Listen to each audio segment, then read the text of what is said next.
Once upon a time, in a small town at the edge of a forest, lived a kind girl named Ella.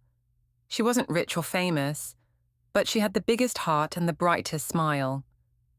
After her mother died, Ella's father married again. Her stepmother had two daughters who cared only about themselves. When her father passed away, things got worse. They made Ella sleep in the attic and gave her nothing nice to wear. They called her Cinderella because she was always covered in dust and ashes from the fireplace. Still, Cinderella stayed kind. She talked to the birds. She sang to the garden.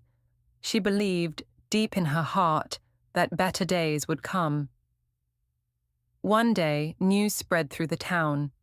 A royal ball was being held at the castle. The prince was looking for someone special, someone to become his bride.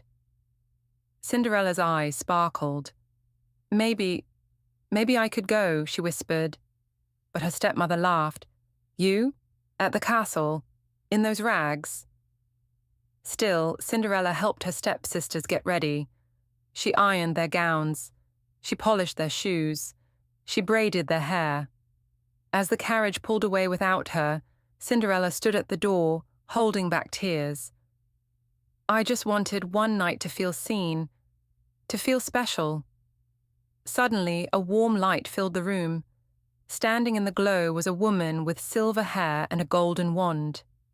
Who are you? Asked Cinderella. I'm your fairy godmother, the woman smiled. And tonight, you will go to the ball. With a wave of her wand, poof, Cinderella's rags turned into a gown made of starlight and silk. Glass slippers sparkled on her feet. A pumpkin outside became a grand carriage. Cinderella gasped. Is this real? The fairy godmother gently nodded.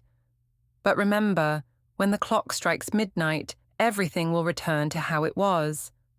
Cinderella promised. She stepped into the carriage and rode toward the castle. Inside the ballroom, everyone turned to see her. Even the prince stared, amazed. He offered his hand. May I have this dance? They danced across the floor like they had known each other forever. But time slipped by faster than she realized. Dong, dong, dong. The clock struck midnight. Oh no, Cinderella cried. I have to go. She ran down the steps, her gown already starting to fade. One glass slipper slipped from her foot, but she kept running. Before the last bell could ring. The next day, the prince began his search. He had only one clue. The delicate glass slipper left behind. He knocked on every door in the kingdom.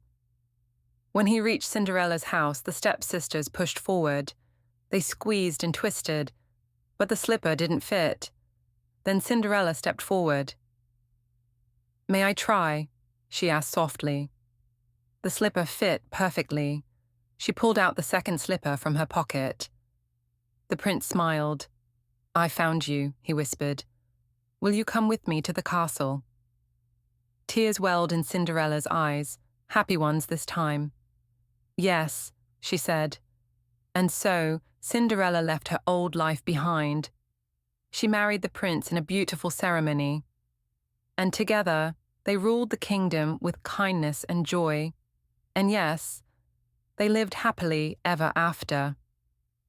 Moral, kindness, patience, and believing in yourself can turn even the darkest days into a fairy tale.